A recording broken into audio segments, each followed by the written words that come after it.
Hello everyone, my name is Manisha Dubey. Thanks for clicking. Today I am going to talk about study related phrasal verb. When you study, you read, you write, you copy and you learn. So let's learn. My first example is read upon. Read upon means to read about a lot about something in order to learn it. किसी चीज के बारे में आप इतना पढ़ते हैं कि आप उसके बारे में वेल इन्फॉर्म्ड हो जाते हैं, उसके बारे में आपको बहुत नॉलेज हो जाता है when you read it. So that time you can use read upon. Like, I need to read upon the history of the war. Yeah, I don't know about culture. I need to read upon it. कुछ इस तरीके से.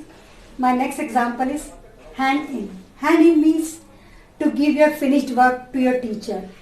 Other meaning is to give something to an authority or to a responsible person. जब आप कोई चीज किसी responsible person को, किसी अथॉरिटी को देते हैं, that time you can use handing.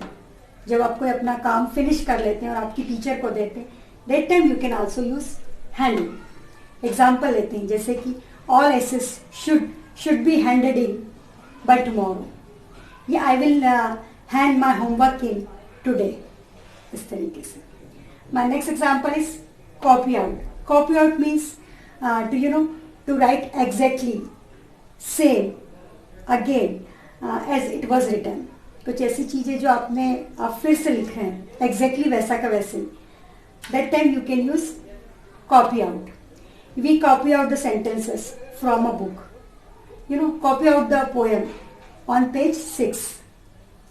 जब आप कॉपी करते हैं वैसा का वैसे ही लिखते हैं, that time you can use copy out. Next example is go over.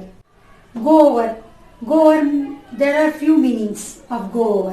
Means one meaning is to check, to examine something. आप किसी चीज को चेक करते, एग्जामिन करते हैं. And other meaning is to repeat or practice something in order to learn it. आपको किसी चीज को लर्न करना है, उसके लिए आप उसको रिपीट करते हैं, उसको प्रैक्टिस करते हैं. So you can use in both ways. So example लेते हैं जैसे कि We need to go over the lines for the play. हमको प्ले के लिए अपनी लाइन्स को क्या करना है, प्रैक्टिस करना है, रिपीट करना है, लर्न करना है. लाइक एक और एग्जांपल लेते हैं जैसे कि like before submitting your essay you must go over the spelling mistakes. Means आपकी स्पेलिंग मिस्टेक को आप एग्जामिन करिए, आप चेक करिए. कुछ इस तरीके से.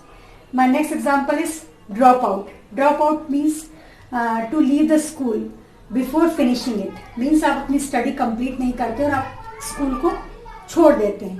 That time you can use drop out. Like he dropped the school and went straight into job. उसने अपना स्कूल का जो स्टडी है वो छोड़ दिया और सीधे जॉब में चला गया. कुछ इस तरीके से. My next example is fall behind. Fall behind means to make less progress than others. कुछ आप लोगों से थोड़ा आपका जो प्रोग्रेस है वो स्लो है, कम है. That time you can use fall behind. Like my daughter is falling behind with school work. मेरी डॉटर थोड़ा पीछे चल रही है, स्कूल के का जो वर्क है उसमें थोड़ा सा वो उसका प्रोग्रेस थोड़ा स्लो है. कुछ इस तरीके से. My last example is catch up with. Catch up with means to improve and reach the same standard as other people are having. Means आपने अपने आप को इम्प्रूव कर दिया है और आप पहले पीछे थे, किसी भी चीज में हो सकते हैं वो, लेकिन आपने अपने आप को इम्प्रूव किया है और आप उस लेवल तक लेके आ गए हैं जिस लेवल तक दूसरे लोग भी. मीन्स आपने अपने आप को इम्प्रूव किया है. वो कोई भी हो सकता है, किसी भी फील्ड का हो सकता है. That time you can use catch up with. Like I need to catch up with my fellow student. मुझे अपने फेलो स्टूडेंट्स के साथ इम्प्रूव करना है. जैसा जितना उन्होंने इम्प्रूव किया मुझे भी उतना इम्प्रूव करना है. एक और एग्जांपल लेते हैं जैसे कि I need to catch up with Jain. मेरे को जैन के जैसा ही इम्प्रूव करना है, काइंड ऑफ. तो देखा, these are the example you can use. These are the phrasal verb you can use for study.